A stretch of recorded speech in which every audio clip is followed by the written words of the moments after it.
법적으로 이 사람이 내란죄를 저지르지 않았다거나 직권남용을 저지르지 않았다거나 이런 게 아니라 절차상 미비점이 있다 라고 하는 게 이유입니다. 세 가지 이유가 있는데 그 셋 다 사실 절차상 이유가 있다라는 거예요. 근데 시간 계산을 날수로 할 거냐 아니면 일수로 할 거냐, 날수로 할 거냐 아니면 시간으로 할 거냐, 몇 시간 몇 분 단위로 할 거냐, 이거는 참 아이러니컬하지만 윤석열에게 적용된 시간 계산이 앞으로 모든 대한민국 국민들에게 적용된다면 대한민국 국민들의 인권에는 도움이 됩니다. 굉장히 아이러니컬하지만 검찰이 훨씬 더 계산을 잘해야 돼요. 여기서 근데 반드시 짚어야 될 부분은 뭐냐면 그러면 검찰은 둘 중에 하나라는 겁니다. 이런 사건에서는 굉장히 보수적으로 모든 일을 처리를 해야 되거든요. 빈틈을 하나도 남기면 안 돼요. 그러면 시간 계산을 해서 가장 보수적으로 기소를 해서 재판에 넘겨야 되는데 그렇게 하지 않았어요. 그 결정적인 이유는 1월 27일 날 기소할지 말지 여부를 검사장 회의를 통해서 결정을 했거든요. 검사장 회의를 하면서 하루를 날려먹었어요. 왜 그 검사장 회의를 했냐는 거예요. 즉 검찰은 시간 계산도 제대로 못하는 지독하게 무능한 집단이거나 아니면 정말 믿고 싶지 않지만 고의로 시간 계산을 제대로 하지 않은 지독하게 교활한 집단이거나 둘 중에 하나입니다. 어느 한쪽이라도 나쁜 거예요. 그러면 지독하게 무능하거나 지독하게 교활한 집단이다. 검찰은. 그럼 구속 때문에 기간 발생한 사건이다. 이렇게 봅니다. 그럼 구속 기간을 시간으로 해석할 수 있는 여지를 남겨놨을 수도 있다라는 추측을 할 수 있다는 거죠. 시간 계산으로 해서 네. 넉넉하게 기소했어야 돼요. 재판에 넘겼어야 돼요. 네네. 그런데 시간 계산으로 좀 하지 않고 날수로 계산을 했다라고 얘기를 하지만 네. 결과적으로 보자면 왜 시간이 그러면은 9시간 45분이 넘어갔느냐 법원의 계산에 따르면 왜 넘어갔느냐 하면 1월 27일 날 검사장 회의를 했기 때문에 넘어갔다니까요. 그냥 수사에서의 판단을 가지고 기소를 하면 할 수 있었어. 네. 근데 기소를 할지 말지를 검사장들이 모여서 회의를 했어요. 그러면서 하루를 잡아먹었거든요. 그러니까 1월 27일 검사장 회의 없이 공수처가 수사하고 공소 담당 검사가 공소 재판에 넘기는 판단만, 법률상의 판단만 했다면 그냥 끝났을 문제라는 거예요. 이런 일이 벌어지지 않았을 거예요. 근데 구속 기간이랑 시간을 이렇게 시간으로 하는 게 아니고 원래는 구속 기간을 날짜로 했던 게 날수로. 네, 지금은 이례적이라고 볼 수는 있는 건가요? 그러면? 이례적인 건데 왜 하필 갑자기? 라는 의문이 들어요. 당연히. 근데 결과적으로 놓고 보자면 윤석열에게 적용한 기준을 모든 피고인들에게 적용을 한다면 우리 국민들의 인권이라고 하는 측면에서는 또 나아지는 측면이 있어요. 이게 정말 아이러니컬한 거지만 또 그래요. 사실은 당신은 변호사를 선임할 수 있고 묵비권을 행사할 수 있고 어쩌고 저쩌고 했던 미란다 원칙도요. 사실은 미란다라는 사람은 굉장히 흉악범이었거든요. 근데 그렇다고 해서 말씀을 드리면 그렇다고 해서 윤석열이 지금 바로 석방되는 건 아닙니다. 즉시 항고를 할 수 있는 기간, 즉 검찰이 즉시 항고라고 해서 이 구속 취소 결정을 법적으로 상급 법원에서 다툴 수 있는 걸 즉시 항고라고 하거든요. 근데 즉시 항고를 할 수 있는 기간이 7일이 있어요. 네. 그 7일간은 이렇게 석방되지 않습니다.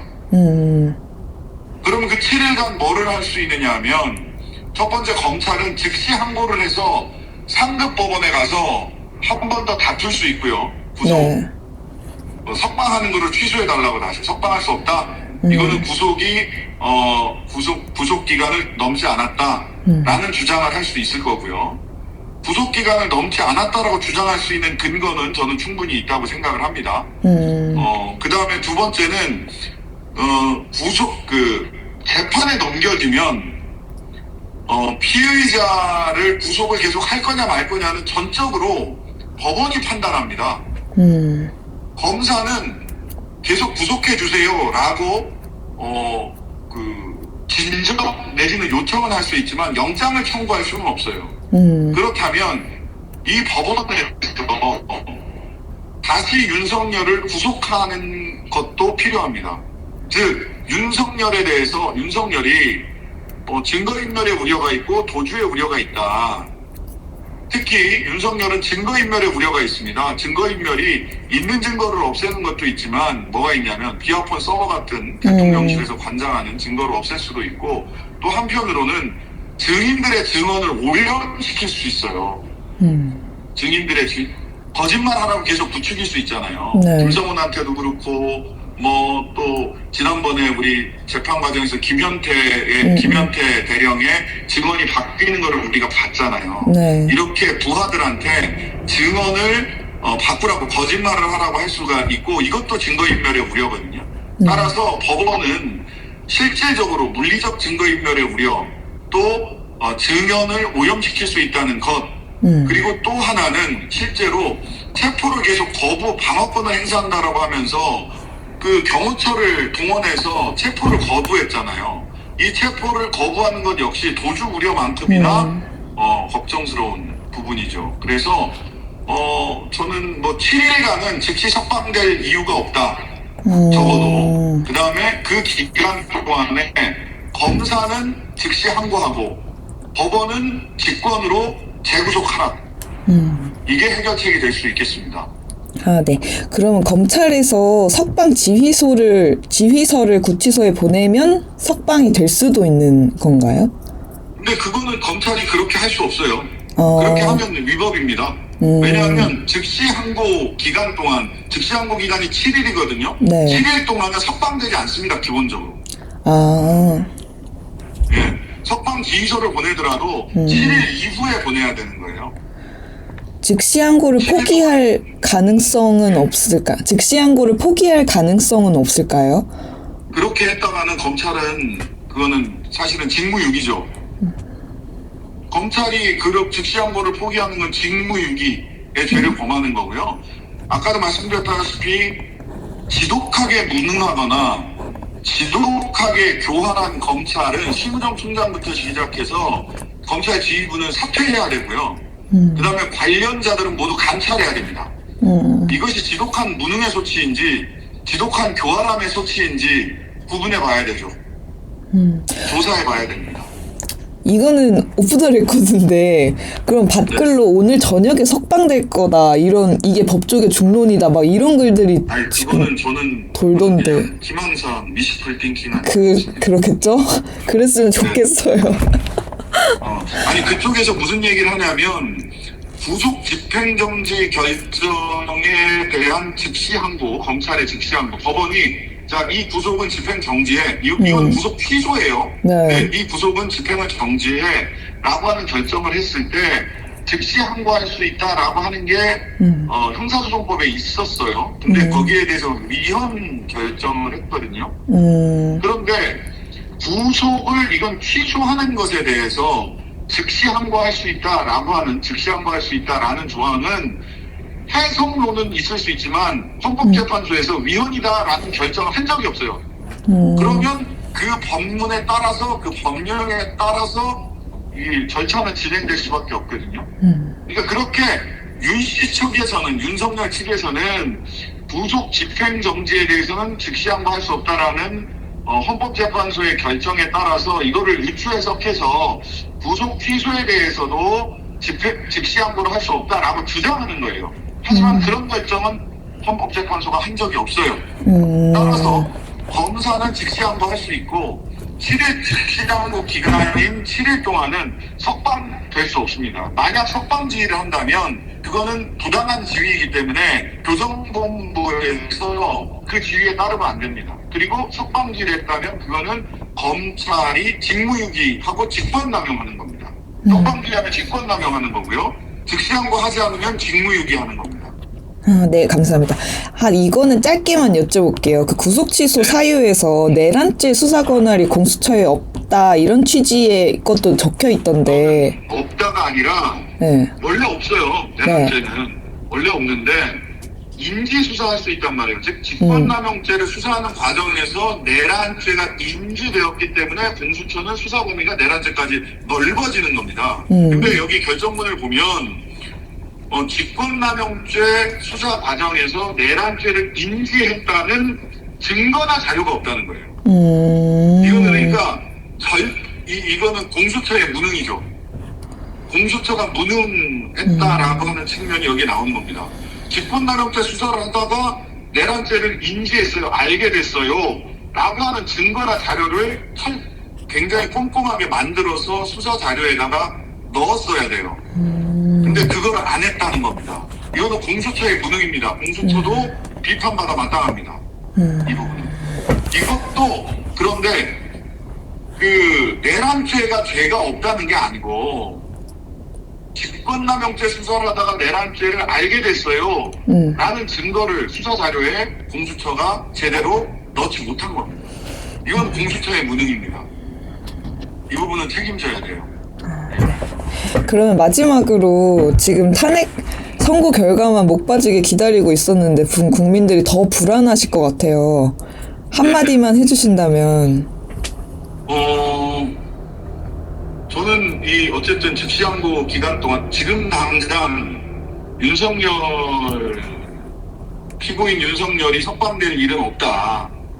만약 석방된다면 이거는 검찰이 제2의 쿠데타를 벌이는 것이다. 라고 볼 수밖에 없어요. 따라서 검찰이 그 정도로까지 정면으로 법을 어기겠느냐라고 하는 생각은 들고요. 그리고 또 하나 더 중요한 것은 어떤 일이 벌어지더라도 헌법재판소가 이 건으로 영향받을 일은 없거든요. 헌법재판소가 빠르게 피청구인 대통령 윤석열을 파면한다는 탄핵심판 결정을 더 서둘러야 된다. 그리고 그렇게 해서 대통령직에서 물러나게 하는 것이 우선이다 라고 생각을 합니다. 또 그리고 그렇게 될 거라고 보입니다. 이미 오늘 평의를 하면 그 평의 결과가 곧 나올 겁니다. 예. 영장실질심사 관련된 기간은 구속기간에서 뺀 반면에 체포 적부심사 관련된 기간은 구속기간에서 빼지 않았는데요. 이는 구속과 체포 사유가 도주, 증거인멸의 우려로 같아서 동일하게 봐야 하는데 무리하게 법원은 다르게 판단했습니다. 무리한 확대 해석에 해당합니다. 검찰은 즉시항고 할 수밖에 없죠. 왜냐하면 구속 취소 관련 불복할 수 있는 방법이 제도적으로 마련되어 있는데 즉시항고를 하지 않아도 될 사정이나 핑계거리가 없어요. 즉시항고 안 하면 엄청난 여론의 문매를 맞을 겁니다.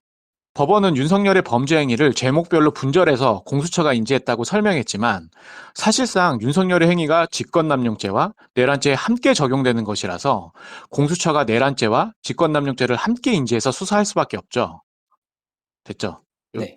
윤석열이 석방된다고 하더라도 헌법재판소 결정에는 영향을 미치지 않을 겁니다. 전원 일치된 의견으로 파면될 겁니다. 그 형사소송법상의 그 규정된 규정과 어떻게 다른 건지 좀 구체적으로 설명해 주신다면 어떨까요? 이 사안에서 구속이 취소된 이유는 구속기간이 만료된 상태에서 공소가 제기되었는지 여부입니다. 그러면은 제일 중요한 건 구속기간을 어떻게 계산을 하는가의 문제인데 이 사안에서 가장 쟁점은 구속기간에서 공주에 빠져야 되는 기간을 어떻게 계산하는가죠. 그것으로 규정되어 있는 것은 형사소송법 제201조의 2 제7항에 보면 피의자 신문을 하는 경우 법원이 구속영장 청구서, 수사관계 서류 및 증거물을 접수한 날로부터 구속영장을 발부하여 검찰청에 반환한 날까지의 기간은 구속기간에 있어서 산입하지 않는다고 규정되어 있습니다. 이걸 조금 더 편하게 해석하면 즉 수사관계 서류가 법원에 있는 기간은 구속기간에 더해지지 않는다는 것이죠. 제일 중요한 건 뭐냐면 이 규정에서 수사관계 서류 및 증거물을 접수한 날부터 검찰청에 반환한 날까지의 기간을 산입하지 않는다고 되어 있습니다. 즉 법문상 날부터 날까지라고 즉 일자 기준의 계산을 명시하고 있는 것이죠. 그런데 그것에 반해서 이번 판단은 일자 기준의 계산이 아니라 시간 단위로 계산을 한 겁니다. 즉, 그 해당 일자가 아니라 해당 일에 몇 시에 서류가 접수됐는지 그리고 반환되었는지 그 시간을 기준으로 계산한다는 것인데 이것은 법문에 반한다고 생각합니다. 어쨌든 재판부는 그걸 시간으로 계산했을 때 시간이 오바됐기 넘었기 때문에 구속 기간이 만료된 후에 구속 연장을 신청했기 때문에 구속 취소가 된다는 얘기인 거죠. 그 구속 기간이 만료된 이후에 공소가 제기되었다는 기준이죠. 즉 공소를 제기할 수 있는 기간은 정해져 있는데 그것을 넘어서 공소가 제기되었기 때문에 구속이 취소되어야 된다는 논리입니다. 그러면 일반적인 형사소송이 진행될 때 이렇게 시간으로 계산해서 구속 취소가 되거나 이렇게 하는 경우가 있나요? 그러니까 윤석열 피의자가 아니라 다른 일반 형사소송 피의자의 경우에는 어떤가요? 저는 실무상 구속 취소라는 제도 자체의 적용 사례를 별로 본 적이 없을 뿐만 아니라 이런 케이스로 구속이 취소된 경우는 제 실무상 경험으로 전혀 없습니다. 그리고 무엇보다 날로 규정되어 있는데 즉 일자로 규정되어 있음에도 불구하고 그것을 시간으로 일종의 선회하는 경우를 본 적은 없습니다. 알겠습니다. 그러면 이제 두 번째 구속 사유에 대해서 재판부에서 어쨌든 그 구속 기간에 대한 걸 또 해놓고 두 번째 그 밖에 구속 취소가 필요하다고 생각되는 사유로 적어놓은 게 이제 공수처의 수사권에 대한 언급을 해놨어요. 그거에 대해서 좀 얘기를 해주신다면, 그거의 부적절성에 대해서 얘기를 해주신다면. 네. 공수처의 수사권이 있는지 여부, 즉 공수처가 수사 범위에 내란죄가 포함되어 있는지 여부에 대해서는 뭐 논리 판단이나 고민의 여지는 있다고 생각합니다. 근데 이것이 과연 지금 상황에서 구속을 취소할 수 있는 사유가 있는지에 대해서는 전혀 다른 의견입니다. 왜냐하면 이 사건 어쨌든 기소는 검찰이 한 것이고 만약에 혹여나 공수처에서의 수사 과정이 문제가 있었다고 한다면 그것은 이후에 본안에서 뭐 증거 능력에 대한 다툼 등의 문제로서 본안에서 판단할 문제이지 이것을 근거로 구속 취소가 이루어져야 된다고 하는 것은 논리적 개연성이 전혀 없습니다. 구속의 필요성이 인정되는 경우는 증거인멸이나 도주의 우려 등 우리가 보통 알고 있는 경우가 이제 구속이 이루어지는 구속의 필요성이 논해지는 것인데 지금 사건 이후에 여러 가지 발생하고 있는 사안들 또 최근에 이제 관계자들의 발언이나 진술들에 대한 오염 가능성을 제기하는 여러 가지 상황에 비추어 본다면 오히려 지금 구속의 필요성이 더욱더 견고해지는 시간이지 구속의 취소 사유가 인정될 수 있는 개연성은 지금 재판부가 얘기한 이 지금의 사유는 현 시점에서 절차적 절차적 위법성을 제기하면서 구속을 취소할 문제는 아니라고 생각합니다. 어쨌든 이 수사권, 공수처의 수사권, 내란죄 수사권이 있는지 없는지 여부는 구속 취소에서 논할 문제가 아니고 어쨌든 본안, 그러니까 내란죄로 기소가 됐을 때 그 본 재판에서 논의해야 될 문제라는 것이죠. 예, 그렇죠. 그리고 만약에 공수처의 수사나 증거 수집에 있어서 문제가 된다고 하면 그것은 본안에서 증거 능력으로 다툴 문제이지 지금 단계에서 검찰이 기소한 본 사안에 있어서의 구속의 필요성을 다툴 만한 계제가 되지는 않는다고 생각합니다. 공수처가 수사권이 없지만 공수처랑 경찰이 합동수사본부를 꾸려가지고 어쨌든 수사를 해서 체포를 하고 그렇게 된 것이잖아요. 예. 네.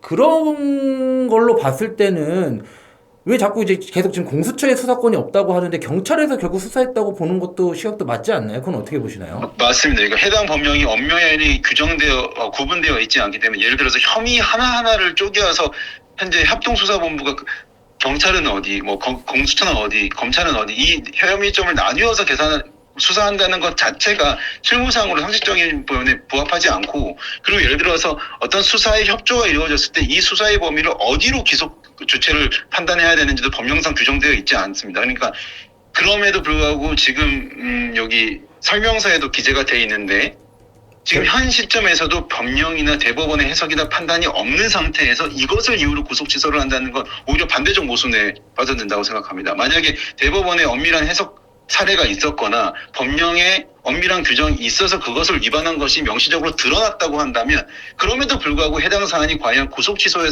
사유가 되는지에 대해서는 의문인데 그런 상황이 아닌 상황에서 이것을 들어서 구속 취소를 한다는 건 오히려 근거를 조금 그러니까